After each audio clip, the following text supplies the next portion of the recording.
নাসুমের ঘূর্ণি যেন বুঝতেই পারলেন না উইন্ডিজ ওপেনার। সুইপ শট খেলতে গিয়ে পড়লেন কঠিন বিপদে।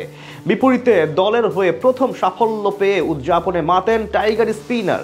গেল দিনের মতো এবারও নাসুমে কুপকাত হলো উইন্ডিজদের ওপেনিং জুটি।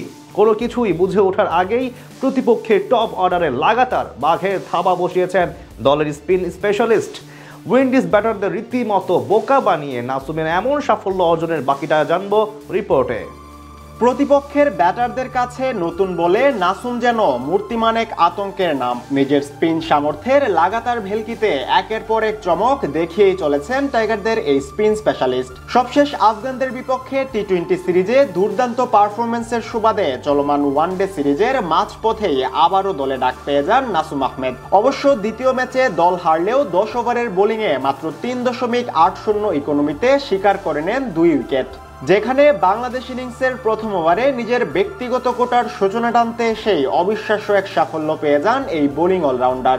ওভারের তৃতীয় বলে তার দুর্বোধ্য ঘূর্ণিতে সেদিন এলবিডব্লিউর ফাঁদে পড়ে উইকেট হারান উইন্ডিজ ওপেনার ব্র্যান্ডন কিং। সেই ধারাবাহিকতায় এবারও নাসুমেই কুপকাত উইন্ডিজদের ওপেনিং জুটি। নাসুমের ঘূর্ণি বুঝে উঠতে না পেরে সুইপ শট খেলতে গিয়ে আবারও নাসুমের কাছেই ওপেনিং উইকেট হারান প্রতিপক্ষ ওপেনাররা।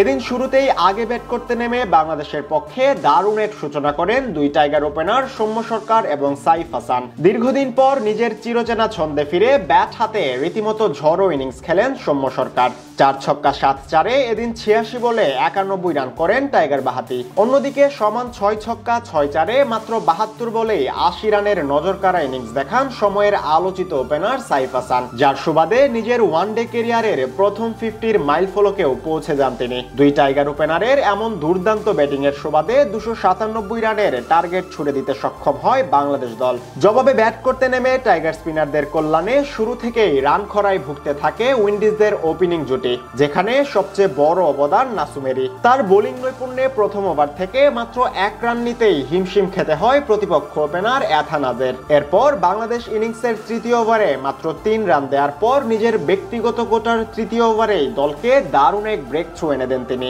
ঘটনাটি ঘটে বাংলাদেশ ইনিংসের পঞ্চম ওভারে, যেখানে নিজের প্রথম 3 বল থেকে মাত্র 1 রান দিয়ে প্রতিপক্ষ ওপেনারদের চাপে ফেলে দেন নাসুম। তা থেকে পরিত্রাণ পেতে ওভারের চতুর্থ বলে বড় শট খেলার ফোন দিয়াতেন ওপেনার এথানাজে, কিন্তু নাসুমের দুর্দান্ত ঘূর্ণির মহিমাই বুঝতে পারলেন না উইন্ডিজ ব্যাটার। লেন্থ বলের দুর্বোধ্য টার্নিং বুঝতে না পেরে রীতিমতো হাঁটু গেড়েই প্যাডেল সুইপ খেলতে চেয়েছিলেন এথানাজে, তবে লাইন মিস করলে বল গিয়ে আঘাত হানে তার ফ্রন্ট প্যাডে।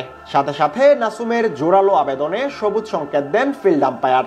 দলের হয়ে প্রথম সাফল্য পাওয়ার 1 ওভার পরেই আবারও বোলিংয়ে এসে চমকে দেন তিনি। এবার তার এলবিডব্লিউর ফাঁদে পড়ে বিদায় নেন আকিম অগাস্তে। এরপর ইনিংসের 9ম ওভারে ব্র্যান্ডন কিংকে বোল্ড আউট করে প্রতিপক্ষের টপ অর্ডার একেবারে গুড়িয়ে দেন নাসুম আহমেদ।